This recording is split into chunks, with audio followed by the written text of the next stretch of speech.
পড়াশোনা কিন্তু ভাই দারুণ জিনিস। আচ্ছা, এই যে ইঞ্জিনিয়ারিং পড়লি, কি জানোস তুই? বর্তনীর কিছু জানোস? একটা সার্কিট ঠিক করতে পারবি? না মামা, এটা তো আমি এই স্লাইড মুখস্থ করে ইঞ্জিনিয়ারিং পাস করে লিছি। সোসাইটি এই লোকটার এমন ভাবে প্রেশারাইজ করছে, মানে লোকটা একটা অপরাধী, লোকটার একটা অপরাধী বানায় ফেলছে। শুধু এই চিন্তা থেকেই শেষমেশ ওই লোকটা মানুষের সাথে আর কমিউনিকেশন রাখে না, সে তার মতো থাকে।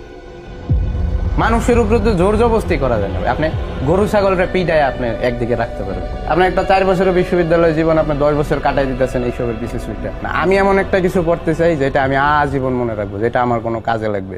অনেক বড় একটা কিন্তু অপচয় জীবনের। আপনার পিক টাইম, আপনার মানে একবারে যে মুহূর্তে আপনার গায়ে শক্তি আছে, আপনার চিন্তা করার শক্তি, আমার ব্রেনটা সুপার অ্যাক্টিভ, ওই মোমেন্টে আপনি এমন কিছু করতেছেন যেটা আপনার হয়তো বা 4 থেকে 5 বছর 6 বছর পরে আপনার লাইফে কোনো কাজে লাগবে না, কোনো প্রোডাক্টিভ কিছু আপনারা দিতেছেন না। আমার অনার্স মাস্টার্স এমফিল করা, আমার সবগুলোতে খুব ভালো রেজাল্ট, কিন্তু আমার কর্মজীবনে জিরো, কোথাও কোনো কাজে লাগেনি। একটা ম্যাথ করো, কইরা যাও, তুমি পাস করছো, A+ পাইছো, লাভ কি আমার?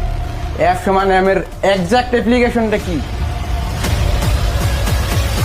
কারণ ও হাসতে হাসতে আমাদের এডুকেশন সিস্টেমকে রীতিমতো তুলোধুনো করছে, কিন্তু এটা ঠিক যে এটাই বাস্তবতা। বাস্তবে এটা কিভাবে কানেক্ট করা যায়, একটা সূত্রের প্রয়োগ কিভাবে করা যায়? আপনি খুব কঠিন বিষয়কে খুব সহজ করে মানুষের মাথায় ঢুকে দেন। Greatest athlete of all time Lionel Messi. Pele, Maradona সবাইকে ছাড়াই গেছে মেসি।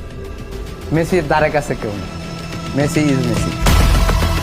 আসসালামু আলাইকুম প্রিয় দর্শক এবং শ্রোতা, আপনাদের সবাইকে আমন্ত্রণ জানাচ্ছি অল টাইম ব্রেড প্রেজেন্স তারজি কিবরিয়ার শোতে। আপনারা দেখছেন নেক্সাস টেলিভিশন। আমাদের এই অনুষ্ঠানটি আপনারা একই সাথে দেখতে পান আমাদের টেলিভিশন প্লাস আমাদের সোশ্যাল মিডিয়াতে, নেক্সাস টেলিভিশনের ইউটিউব এবং ফেসবুকে। আজকে যাকে নিয়ে আমার সময় কাটবে, যার কন্টেন্ট আমি নিয়মিত দেখি, খুবই ক্রিয়েটিভ কন্টেন্ট এবং সাম্প্রতিক সময়ে যাকে অনেক পছন্দ করছেন মানুষ, তো আমার কাছে মনে হলো যে ওর সাথে ডেকে একটু কথা বলি। এবং আমি যদি ভুল না বলে থাকি, সে এখনও বিশ্ববিদ্যালয়ের ছাত্র এবং যার নামে আপনারা অনেকেই চিনবেন না, কিন্তু তার পেজের নামে তাকে আপনারা চিনবেন। তিনি হচ্ছেন গোলাম রাব্বানী। জি, গোলাম রাব্বানী, এবং ওর পেজের নাম হচ্ছে টুকো নাকি টাকো, কোনটা? টুকু দা আগলি। যে ওয়েতে আমাদের এডুকেশন সিস্টেম আসলে ফাংশন করতেছে, আমি একটু পাগলাটে স্বভাবের মানুষ। I like you brother. স্বাধীন, মানে আমি আমার মনে হচ্ছে যা চিন্তা করি আমি ওইটা বইলা দিই। না, এটা খুব গুড। আমি আমার কাছে মনে হয়েছে যে আমাদের যে ওয়ে অফ এডুকেশন, এটা আসলে আমার সাথে স্যুট করে না। আমি যে খারাপ স্টুডেন্ট এরকম না, বাট আমি এই জায়গায় মজা পাই না। আমি পড়া, কারেক্ট। আমি স্লাইড দিয়ে আমি কিসের অনার্স করতেছি? আমি স্লাইড পড়তেছি, আমি ওগুলো মুখস্থ করে এক্সাম দিতেছি, এক্সাম দেওয়া শেষে আমি ভুলে দিতেছি প্রিভিয়াস সেমিস্টারে আমি কি পড়ছি, আমার কোর্সের নাম। 100% কারেক্ট, এগ্রিড। আমার এই পড়াশোনা ভালো লাগে না। আমি এমন একটা কিছু পড়তে চাই যেটা আমি আজীবন মনে রাখবো, যেটা আমার কোনো কাজে লাগবে। সেই চিন্তাধারা থেকে আমার এই পড়াশোনার থেকে আমি একটা বিতৃষ্ণা সৃষ্টি হয়েছে। এটা কি প্রথম থেকেই ছিল? না না না, এটা তো আমি দেখা তো বুঝছি। আচ্ছা। কারণ আমি তো কলেজ পর্যন্ত তো এই দেশে